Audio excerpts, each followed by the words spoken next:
A ver, como arrancamos con el laburo de hoy, que bueno, que es contar la información del día de ayer, como todos los días. Gustavo dice habitualmente, yo no soy de los que creen en discursos, sino los que creen en hechos. Y a mí me pasa lo mismo, pero cuando un presidente monta una gran escena para dar un discurso y lo hace por cadena nacional, cosa que realmente es discutible si corresponde hacerlo y es discutible la utilidad de hacerlo, las dos cosas juntas. Uno tiene que analizar y por ahí el insumo del discurso sirve para entender lo que pasa. Que creo que en este caso me parece que es realmente interesante para pensar qué recursos tiene Milei para enfrentar la etapa que viene ahora, que es una etapa quizá la más complicada de su gobierno. Diría la más complicada de su gobierno por lejos, porque ha quedado revelado que no tiene acompañamiento social o que tiene un acompañamiento social muy, muy poquito, y que hoy está en duda si la sociedad lo acompaña o no. Y entonces es interesante ver en qué contexto Milei hace el discurso y después analizar algunas cosas de ese discurso que me parece que que nos va, por lo menos a mí me permite pensar o hacerme preguntas sobre qué es lo que pasa, qué es lo que va a pasar, etcétera, etcétera, etcétera. Primero, un poco de contexto. Milei hoy tiene dos problemas y dos problemas muy serios. Uno se manifestó ayer a la tarde. Ayer a la tarde, cuando yo estaba en la previa del discurso, estaba en casa reponiéndome de la intervención y viendo qué pasaba, lo que uno recibía en las redes y en la información financiera era histeria. Muchísima preocupación, ¿por qué? Porque el riesgo país ya estaba arriba de 1150, creo que terminó en 1140, pero en un momento estuvo cerquita de los 1200, porque el dólar está en 1475, o sea, ya sobre el techo de la banda, casi sobre el techo de la banda, y entonces todo el escenario que el gobierno había diseñado en los últimos meses respecto de qué iba a pasar a esta altura del año, se le iba de las manos. El gobierno realmente no manejaba ninguna de las variables. El gobierno dijo el dólar a 1000, el gobierno dijo el riesgo país va a colapsar, dijo categóricamente todo eso, y lo que tenía que hacer era el riesgo país subiendo a niveles estratosféricos y el dólar ya no a 1000 sino a 1500 prácticamente. Para que te des una idea de hasta qué punto contrasta lo que está pasando con la economía con lo que imaginaba el gobierno, y esto es muy importante porque Milei habló de lo que va a pasar en lo que viene, del presupuesto, o sea, lo que imagina que va a pasar con el dólar, con la inflación, con el PBI el año que viene, y en base a eso qué gastos va a hacer. Escuchá a Federico Furiase. Federico Furiase es un macroeconomista del equipo de Luis Caputo, que en abril de 2025, cuando habíamos salido del cepo y habíamos recibido la guita del Fondo Monetario, el gobierno estaba eufórico, se abrazaban, brindaban, decía exitosa salida del cepo, como cada vez que se sale del cepo se brinda el primer día, pero hacía un panorama de lo que iba a pasar en el país, que por contraste vos te das cuenta cómo un gobierno perdió el control de las variables. Escuchalo, Furiase. No sea cosa que termine en 980 y... No sea cosa que siga bajando. Eso tiene... los fundamentos macro están para que el dólar vaya al piso de la banda. ¿Por qué? ¿Mirá? Porque hay superávit fiscal que retira pesos a razón de 1 millón por mes. Claro. Porque no hay emisión monetaria, porque el Banco Central está recapitalizado, porque el balance del Banco Central, como te decía, tiene los dólares suficientes para tener un tipo de cambio de cobertura en 911, tomando la base monetaria y las LEFIs, por una cuestión de flujos. El campo tiene una ventana hasta junio para aprovechar la baja de retenciones temporal, le dijo y tiene una ventana para liquidar, y eso va a generar una oferta de dólares de 10.000, 15.000 millones de dólares. Ahí están los fundamentos para que se vaya. La apertura de capitales, porque dijimos que se iba a salir del cepo y que no iba a haber ni devaluación y que las tasas, lejos de subir, iban a bajar. Y las tasas bajaron. Al metro cuadrado. Y vamos a tener ingresos de capitales, sí, y eso también genera más oferta de dólares.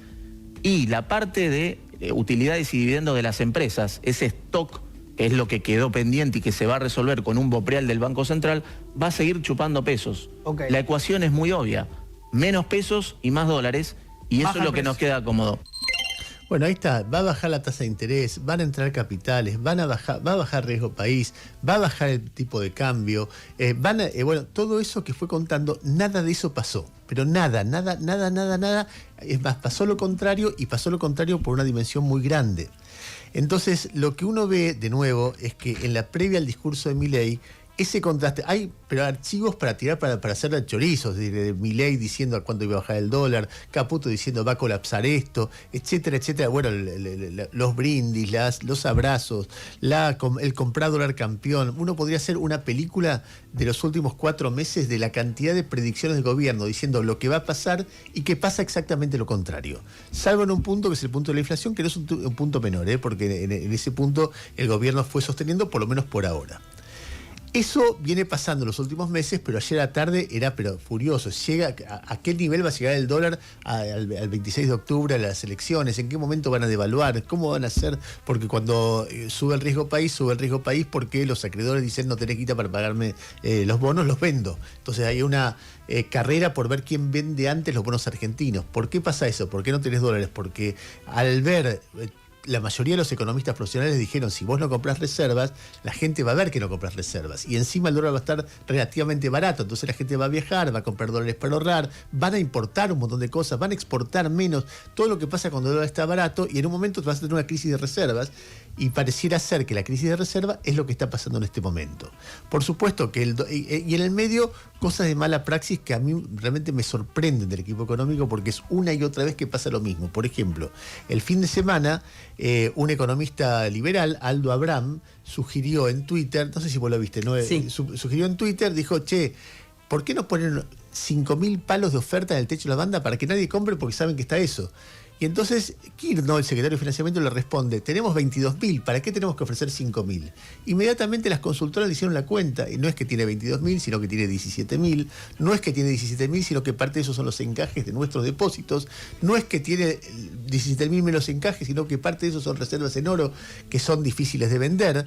Y además, cuando vos vendés 5.000 de esos 17.000, ya no podés vender más porque el fondo te dice no vendés más y devaluás y punto. Entonces, toda la discusión es con esa presión. Y si le agregás la demanda habitual de dólares, más los plazos fijos que en este contexto muy probablemente venzan de 30.000 millones de dólares de acá al 26 de octubre, más la deuda de las empresas. Si las empresas saben que vas a devaluar, tal vez y tienen deuda en dólares, tal vez se apresuren a pedirte los dólares para pagarlos ahora y no después, porque son empresas que facturan en pesos. Entonces, todo ese lío que se arma por no tener suficientes reservas, como le dijeron todos los economistas, va generando una situación de muchísima tensión. ¿Por qué? Porque no hay dólares. No tiene hoy, por ahí en lo estructural sí, pero hoy con el equilibrio fiscal no tiene nada que ver eso.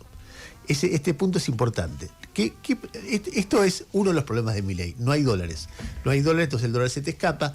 Eso no necesariamente quiere decir que vayamos a una tragedia ni un 2001, pero sí a un momento de tensión cambiaria, de tensión inflacionaria, de tensión recesiva, porque si vos querés que los dólares, la suba del dólar no se traslade a la inflación, tenés que meter una flor de recesión, que es lo que se está sufriendo en este momento.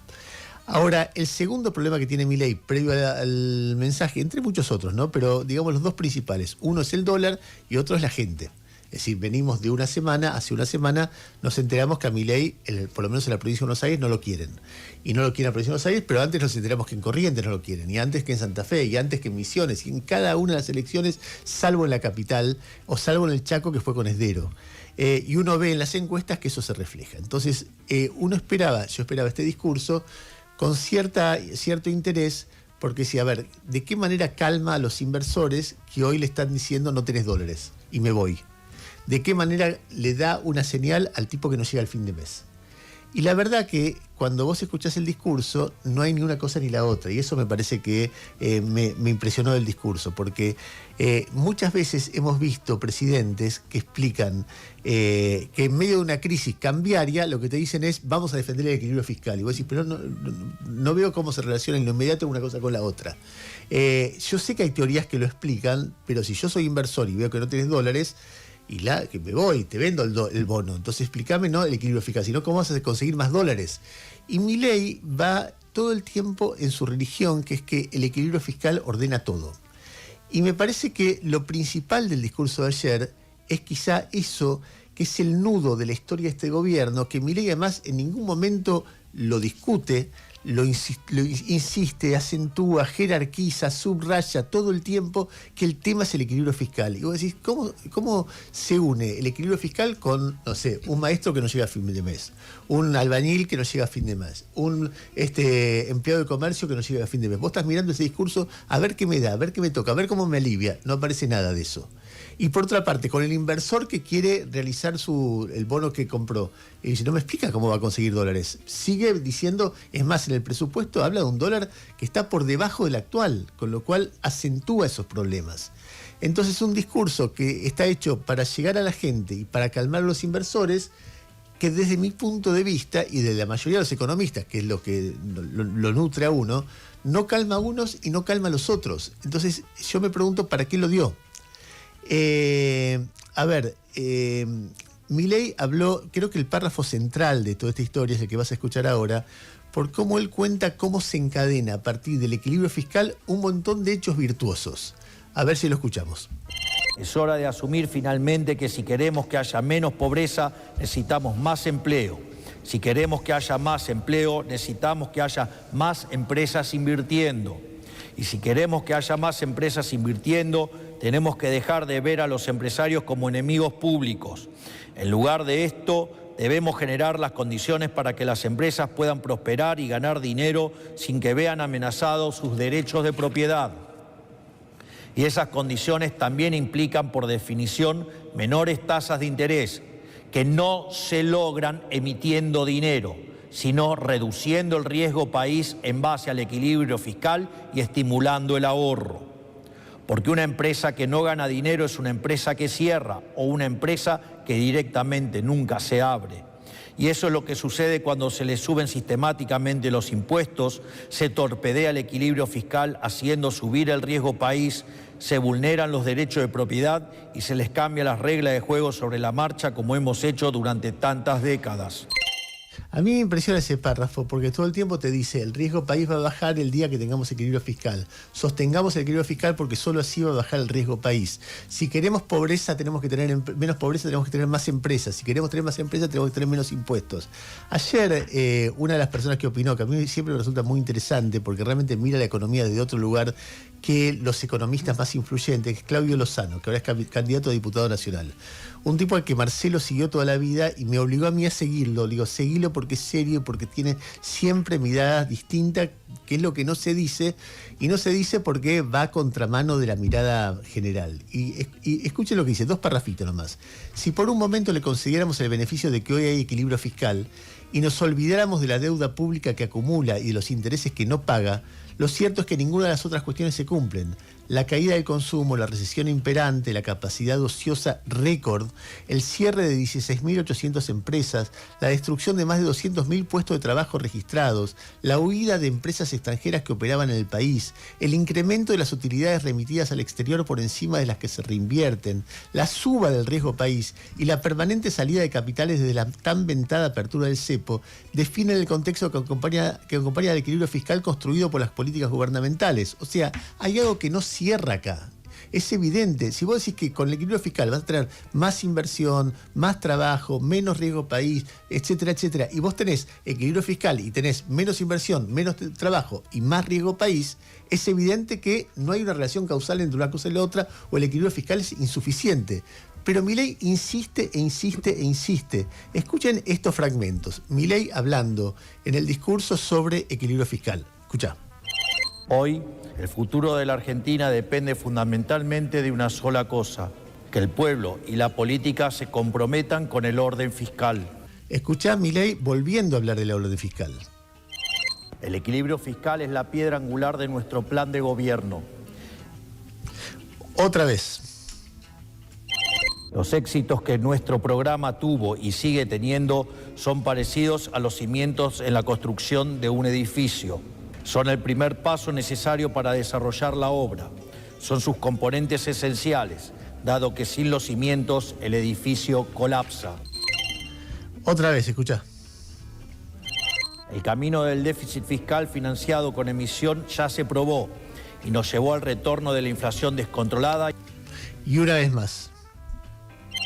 Está nuestro compromiso con el camino del equilibrio fiscal. todo el tiempo equilibrio fiscal, equilibrio fiscal, equilibrio fiscal, equilibrio fiscal, equilibrio fiscal, y no hay otro tema. El único, la base de la pirámide, la base de nuestra obra es el equilibrio fiscal. Y cuando vos ves que el equilibrio fiscal genera, hecho como lo hace él, un daño muy grande en la economía de la gente, y a esa gente no le está hablando, y que la manera que él hace el equilibrio fiscal, que es con un dólar planchado, o con el dólar planchado trata de frenar la inflación producto del equilibrio fiscal, genera una fuga de divisas que genera un problema en el sector externo muy grave. Entonces, hay algo de la teoría que no funciona, y esto excede a Milei. Yo me acuerdo siempre que en algún momento de 2023 o 2022, Joaquín Morales Solá le pregunta a Macri cómo se derrota la inflación o cuál es la causa de la inflación. Y Macri hace número uno, levanta un dedo y dice, hay una sola causa, que es el déficit fiscal, Joaquín. Una sola causa. Bueno, esa es la teoría que se está aplicando. Y esa es la teoría que Milei insiste. Y de todo el mundo, de los economistas le dicen, no alcanza con eso, está mal manejado, no estás mirando la economía, no estás mirando la producción de riqueza, no estás mirando la cantidad de dólares que consiguen en la economía, no estás mirando nada de eso. Y él insiste e insiste e insiste por el mismo camino. Entonces, el equilibrio fiscal no genera las cosas que Milei dice, por lo menos no las ha generado las contrarias en este momento. Ha generado recesión, ha generado capacidad ociosa, todo eso ha generado. Pero él insiste, pregunta, ¿hay equilibrio fiscal? Que es la otra pregunta, porque él presume de que hay equilibrio fiscal y Lozano en ese texto dice, concedámosle por un lado que está contando bien. Pero ayer en TN ocurrió algo muy interesante, que el jefe de economía de Clarín, Ezequiel Burgos, explicó que el fondo está diciendo, después de las elecciones vas a tener que hacer un ajuste. ¿Por qué? Porque no hay equilibrio fiscal. O sea, ya ni siquiera la base se la reconoce el fondo. Porque él dice, tenemos una base. De esa base surgen estas consecuencias. Uno dice, no, pero no surgen esas consecuencias. Todo lo contrario. Pero además te dicen, no tenés la base. Escuché a Ezequiel Burgos ayer hablando en TN. El mismo fondo le advirtió al gobierno que en realidad, si no sigue ajustando, ya está en déficit hoy la Argentina, ¿no? Esto salió en un informe que salió hace un par de semanas atrás. El fondo está advirtiendo que ya está en déficit. Sí, ya lo advirtió. Aún sin ajustar más. Bueno, o sea, es que está pidiendo más ajuste en definitiva. Bueno, porque el gobierno no cede o no negocia con las partidas del Garraham o de la discapacidad. Sí. Obedece a que en realidad ya no tiene el superávit del gobierno. Y no lo digo yo, lo dice el Fondo Monetario. El superávit de 0,3% del PBI, este superávit, el mismo fondo te dice, es un déficit. Bueno, el Fondo Monetario, según Ezequiel, y Ezequiel Burgos no es alguien que esté contra Milei. De hecho, hace muy poquito publicó con Juan Carlos de Pablo un libro de entrevistas a Milei. Es un hombre que tiene llegada al presidente, etcétera. Suele ir a los domingos de la ópera también. Entonces, está diciendo, el fondo dice, no tenés equilibrio fiscal. Entonces, de nuevo, es un discurso que hace agua. ¿Por qué? Porque decís que tenés un equilibrio fiscal que no tenés, y decís que el equilibrio fiscal es el centro de tu gobierno, y decís que las consecuencias que tiene el equilibrio fiscal no son las consecuencias que estás generando. Entonces, lo que yo me pregunto en este contexto es hasta dónde el equipo económico, incluido Milei, tiene capacidad de comprensión de la complejidad de la situación que enfrenta. Que no es una pavada esto, porque si vos estás haciendo un diagnóstico que es incorrecto, pasa lo contrario a lo que vos pensás, que es lo que uno ve en el contraste entre la declaración de Furiase de abril y lo que pasa hoy en septiembre. Vos estuviste viendo algunas cosas del discurso, Noé. Sí, más que del discurso, de los números que presentó, porque una vez que terminó el discurso en el que él anuncia, el presidente de la Nación anuncia que van a mejorar algunas partidas o presupuestarias, pero respecto de la inflación que proyecta para el año que viene, estábamos todos esperando, bueno, queremos ver esos números con los que te estás manejando, a ver cuánto es la mejora real o no.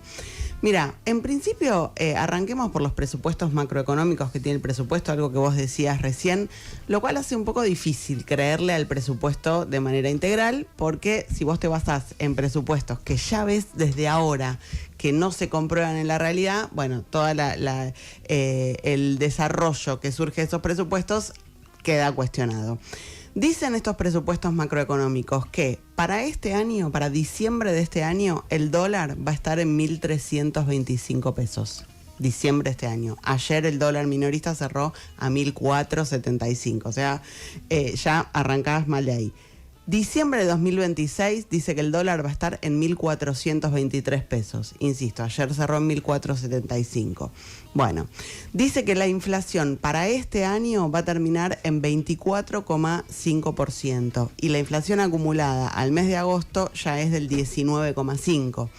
Está difícil que se cumplan estos presupuestos. Dice que la inflación de 2026 va a ser de 10,1 y en función de eso es que anuncia que las jubilaciones, el presupuesto de salud, el de universidades van a crecer por encima de esa inflación proyectada del 10,1. Bueno, si nos metemos a mirar cada uno de estos numeritos, también parece difícil creerle.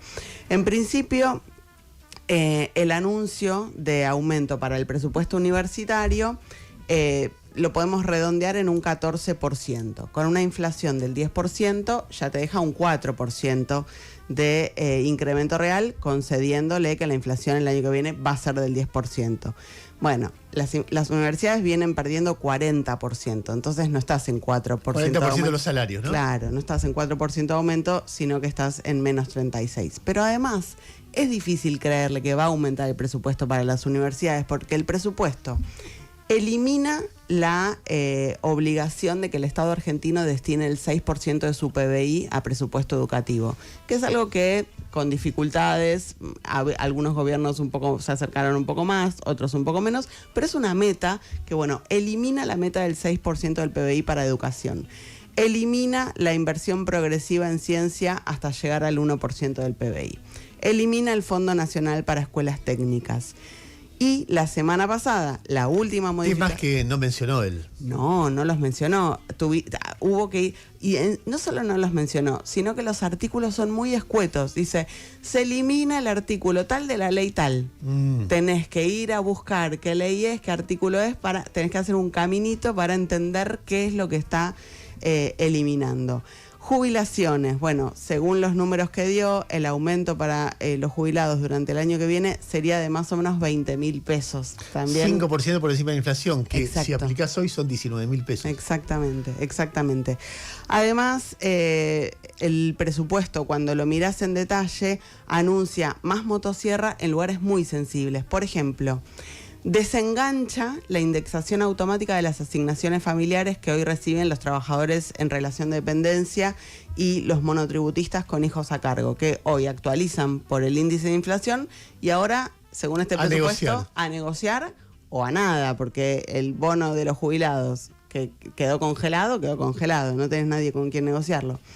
Quita localidades del régimen especial de subsidios al consumo de gas en zonas frías, que había sido una pelea muy grande de varias localidades que tienen temperaturas muy bajas, que lograron entrar al régimen especial de zonas frías para el gas, lo quita.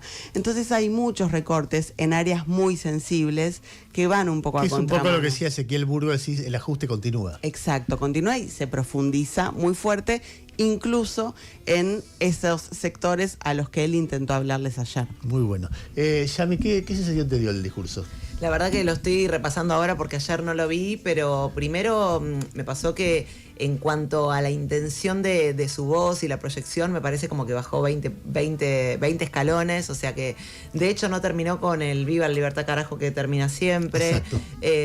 Me parece distinto, obviamente es una cadena nacional y siempre está solo, que no es lo mismo, pero no sé si otras cadenas estuvo con otro... Hay una sucesión de fotos desde que empezó, donde se ve mucha gente, menos gente, solo. Pero vos fíjate en cada Ni los discurso, granaderos están. cuando no hay aplaudidores o no hay intervenciones del afuera que lo motivan a salirse del discurso escrito, que ahí empieza como la barricada o la cuestión donde él se pierde y se va como que se enajena.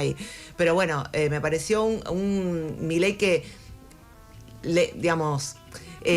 trató de conectar con algo que, bueno, evidentemente cuando vos empezás a desglosar todo lo que dijo, no llega a ningún lado. A mí pero bueno. me impresiona varias cosas. Me impresiona lo rápido que el personaje se transforma en un presidente en problemas. Pero lo he visto con muchos presidentes. De repente, el Alberto de la pandemia, el Alberto Geroso. A la que no le hacía mella era Cristina, no sé por qué. Pero vos le veías a cada presidente, arrancan y después se van encogiendo. Sí. Entonces, mi sensación es que están buscando un personaje porque el personaje anterior ya no funciona. Y el personaje actual es un personaje medio tristón, encorsetado, que no es Milei. Ese tipo con anteojos que lee medio atravesado, cosas que le escribe otro, no es Milei. Milei es el que grita, salta, el intratable, ese que improvisa, el que putea, etcétera. Pero ese que putea, aquello que sirvió para llegar, evidentemente tiene medido, no jodamos más con el que tuitea todo el tiempo a las 4 de la mañana, el que insulta, el que pone el retuitea tweets vergonzantes, aberrantes, qué sé yo. Ese tipo llamaba la atención. Hay un momento que empezó a cansar y evidentemente hay un momento que empezaron a la sociedad a rechazarlo. Entonces tenés que ser otro.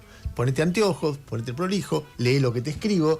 Ya dicen que es Santiago Caputo el que escribe. Si Santiago Caputo es el que escribe esto, yo quiero decir que exhibe sus limitaciones en esta etapa de Milei. En un momento dice, Roma no se construyó en un día.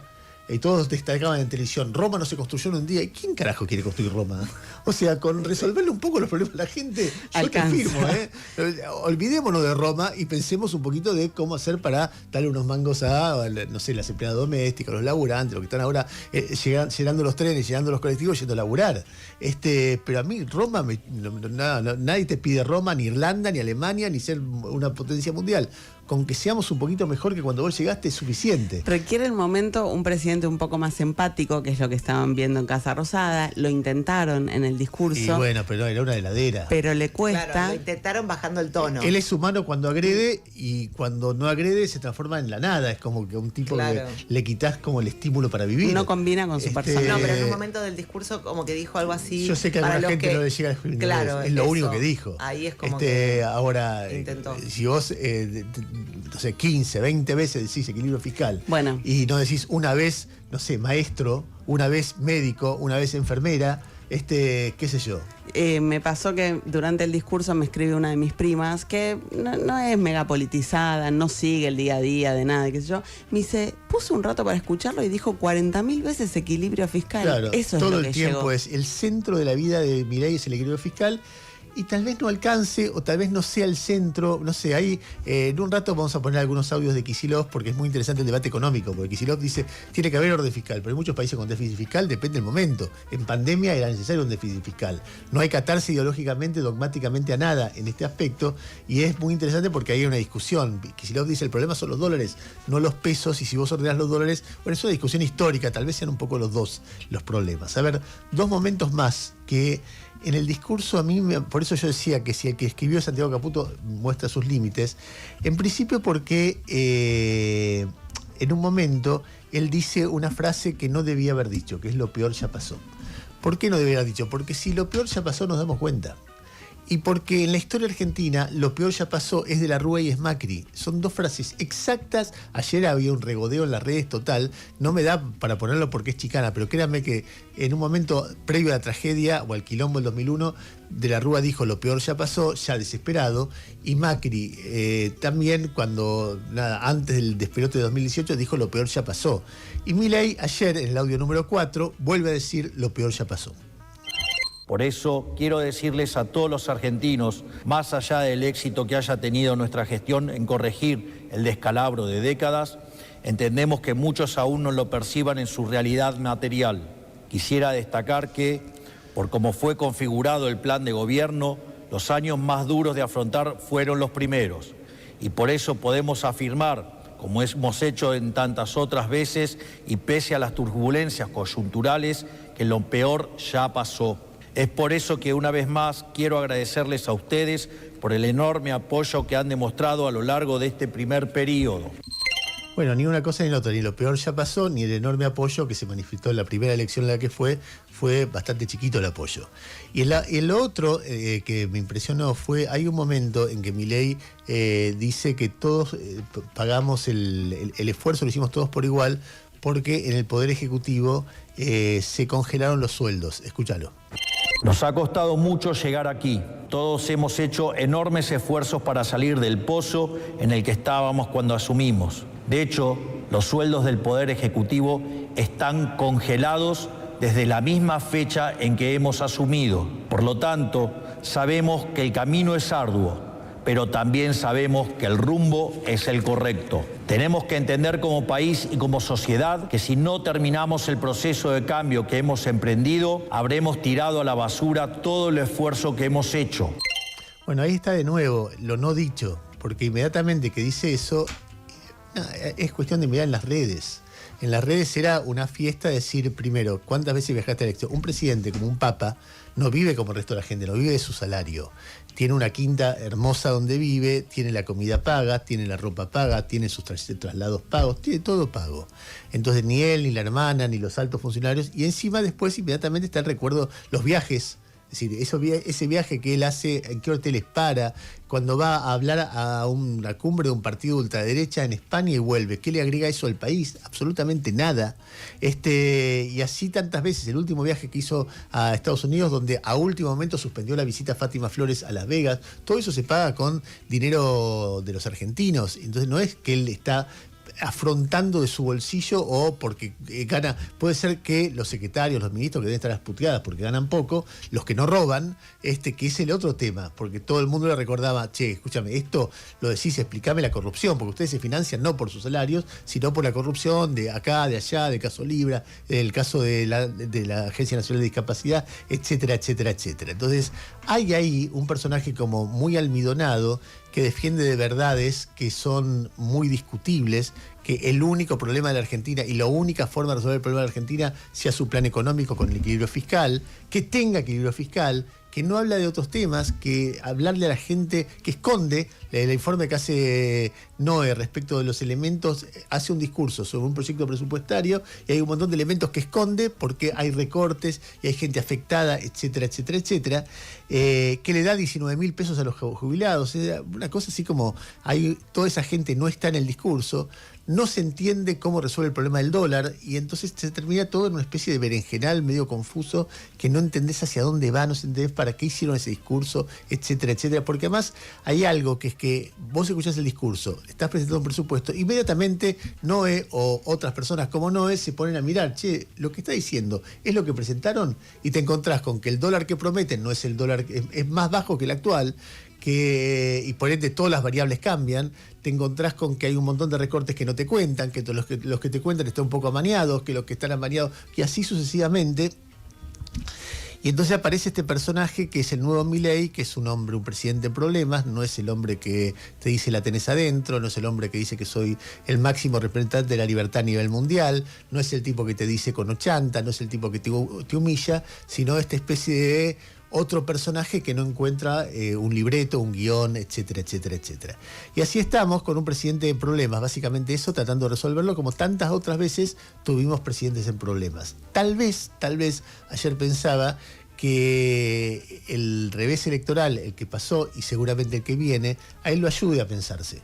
Porque de repente, asumiendo que la gente no lo acompaña, hace reformas que por ahí son buenas en términos económicos. Por ejemplo, dar un poquito más de guita es bueno en términos económicos. O por ejemplo, lo que ha hecho con el dólar es un acto de demagogia terrible. Él te dice, nosotros somos heroicos porque hicimos equilibrio fiscal, pero regalaste reservas a los pavotes. Y con esas reservas mucha gente se fue al exterior o ahorró en dólares o fugó, gente que tenía excedentes, o pagaste deuda a los pavotes. Bueno, por ahí esas cosas tenés que revisarlas y los resultados electorales te obligan a revisarlas y tal vez la economía anda un poco mejor si te atreves a revisar esas cosas. No puede ser que la venta minorista caiga 20% en 6 meses. No hubo una guerra, no hubo una pandemia. Ayer salió el dato, hoy lo escuchaba a Jairo decirlo, decía, la capacidad industrial de la industria metalúrgica hoy está por debajo de la pandemia.